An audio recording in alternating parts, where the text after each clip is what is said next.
Hey, Euro. So we just covered the first part of the Protestant Reformation that has to do with Luther breaking from the church and also the long-term causes of that, all the way to 1555, the Peace of Augsburg, and the breakup of Charles V, his empire of the Habsburgs between the Spanish Habsburgs and the Austrian Habsburgs. And we made this right from Jan Hus and Wycliffe all the way up in Christian humanism toward the Protestant Reformation, and Luther through the Indulgences and the 95 Theses and Tetzel and Luther, the Holy Roman Empire, blah, blah, blah. So now we're going to talk about the spread of this.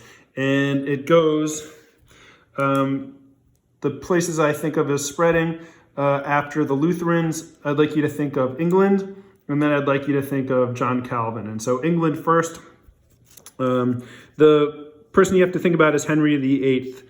Because it's about a monarch wanting power.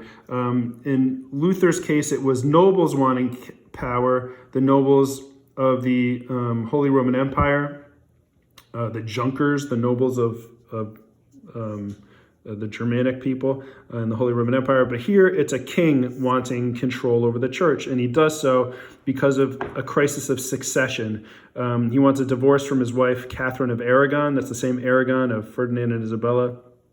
And so that relationship with Spain, it doesn't last because she's only able to bear him a daughter, and you need a son in order to be able to pass on your dynasty. And he's part of the Tudor dynasty, Henry VIII. And so when the Pope won't grant him an annulment of his marriage, he says, okay, fine, I'm going to be the head of the church. I'm going to start the Church of England. The king is the head.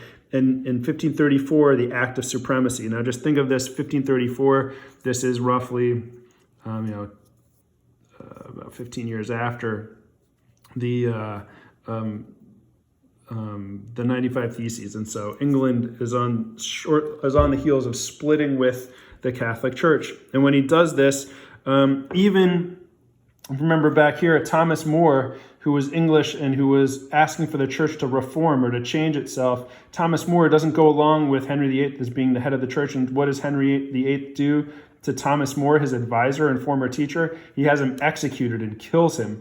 And so Henry VIII means business as head of the church. It's for this political reason of passing on his bloodline and having a new wife. It's also economic. He confiscates the church's wealth. And as a result, he gains more power. In the Church of England, there's still bishops, and then underneath those bishops are priests who then have control over the people in their church. And so there's a hierarchy, and so he is at the very top as the head of the church. And so he's able to control the church. And so this is also, we see monarchs gaining more power during this time in France and Spain. And here in England, Henry VIII gains control over religion. Now, he also executes a lot of Catholics or people who do not convert and have consent that he is the ruler of the Church of England. And so it's either his way or the highway. However, the next major English ruler to come around is Elizabeth I, and she's what's known as a politique. And remember, a politique subordinates religious differences in favor of political unity, and she creates a middle way. Now, right, there are other, there's Edward VI, and then there's Bloody Mary, Mary Tudor, who comes to the throne here, but Edward VI dies young. Mary, she also dies of I think it was uterine cancer, they think it was, and was Catholic and had a lot of Protestants executed. But once Elizabeth comes back into power, she wants to create peace also, but she brings back Protestantism in the Church of England. And so she's the head of the Church of England and has this middle way. She says she doesn't want a window into men's souls, but she does want to have control. And so she creates a high church and a low church. People who have more Catholic inclinations can go to the high church. People with more Protestant inclinations can go to the lower church. And this is what's known as the Golden Age of England, Elizabeth I's reign as a politique. And look it back up. She's also this is her nemesis, Philip II of Spain, right, Charles V's son. And during the time of Elizabeth I and Philip II, they're at odds with each other. And the date that I always remember for this is in 1588. That's the Spanish Armada, when Elizabeth I's forces defeat Philip II in Spain. And so that's pretty much the English Reformation. And these issues continue in England, where you have the monarch is trying to control, to keep the Catholics out, and also trying to control other forms of Protestantism. And that other form of Protestantism that becomes very popular around Europe is Calvinism. And Calvinism, and think of John Calvin, or Jean Calvin, he's French, but where does he take up residency? In Geneva, in Switzerland. And in Geneva, or just the main idea about the Calvinists is they believe in something called predestination, that there are an elect who are chosen to go to heaven, and there's a limited number of them. And they also create a theocracy, that is a government controlled by religious leaders. And think back to, in our class, we memorized a bunch of different laws in Geneva and how Calvinists act. It was something like no drunkenness, no swearing, no gambling, no usury, or loaning people exorbitant interest rates. There are no games of chance or gambling. Remember, and this is the type of government that these Calvinists create, a theocracy. And what's confusing about this is not only are they in Geneva, but there are other Calvinists that spread out all over Europe. And so, for example, in England, they're called Puritans. These are the people who come to Massachusetts for religious freedom, and they're Calvinists. These same ideas. There are also some who go to Scotland, and they're known as Presbyterians. Presbyterians. They all share the same thing, is that they're all Calvinists. And in France, they're called Huguenots. And wherever they go, there's usually violence because they don't respect the secular leaders or Catholic leaders. And so they're going to fight to try to have political power. In Scotland, the Presbyterians, they're later going to fight against the English and King Charles during the English Revolution. The Puritans also that's Oliver Cromwell is a Puritan. He's going to fight against the king. And in the Huguenots, this leads to the French War of Religion. About half of the nobles in France, Presbyterians were in Scotland. They're called Puritans in England, and they're called Huguenots in France. It's all the same thing. They're all Calvinists who believe in predestination and want a theocracy. The nobles in France, half of whom are Presbyterian, this leads to wars of religion. And the war of religion in France, the inciting incident is the St. Bartholomew's Day Massacre. I'm just going to write St. Bart's Massacre. And that's in, I think it's 1572, around there.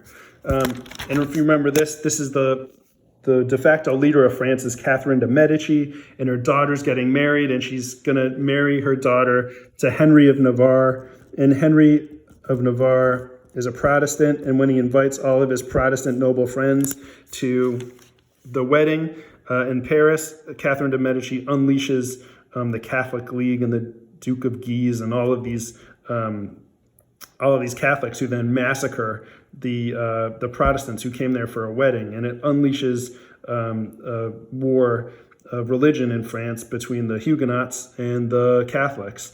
And by the end of it, Henry of Navarre, who was married, he ended up surviving that day. He later becomes the King of France, and when he becomes King of France, Henry of Navarre, he's known as King Henry IV. King Henry IV, and he converts to Catholicism from Protestantism, from being a Huguenot, and he says that Paris is worth a mass. Meaning that converting to Catholicism is worth it because it'll make him king. So it's worth controlling Paris. That says worth a mass. And so he becomes king and converts to Catholicism. But what he does is he grants religious toleration. And in 1598, he passes the Edict of Nantes.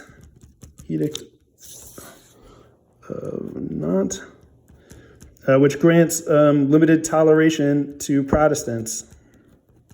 That's his toleration to Prot. Okay, and he starts a new dynasty, Henry IV in France, the Bourbons, and the Bourbons, his grandson is Louis XIV, and then his grandson, Louis XIV's grandson is Louis XVI, the last king of France, or the king who's guillotined. But Henry of Navarre, he is the first in his line, and they're known as the Bourbons, the Bourbon, the Bourbon dynasty in France. And yeah, the St. Bartholomew's Day massacre, one of the mastermind of that was Catherine de Medici. Remember, women can't be queens in France, but she has power over her husband and then over her sons, who are all named Henry too. Thank you, Euro history, for being confusing, where you have to know about King Henry IV of France and also King Henry VIII in England, two very different people. King Henry IV of France is more like Henry VIII's daughter Elizabeth, because he is also a politique. And so I'm going to write this politique. Both Henry IV of France as well as Elizabeth I are politiques. Why? Because they don't care about religious conformity or controlling religion. They would rather have peace. Okay? All right, so we've got French wars of religion, other violence that happens. With Philip II, who's in control of Spain, he also wants to control the Dutch. And so Calvinism, it spreads also. The Calvinists are in the Netherlands, and the Dutch Calvinists are controlled by Spain. And so it's called the Spanish Netherlands, and they fight with Spain during this time. The Dutch destroy Catholic churches. This is called iconoclasm, where they are destroying icons and religious art.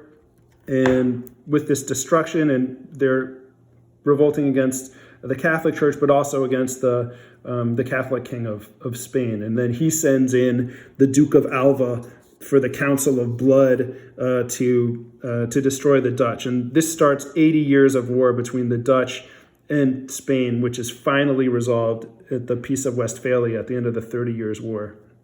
And so this violence continues. There's other violence that occurs in this area too, and that involves witchcraft. Of course, there are no witches, but you can see a lot of the witchcraft that is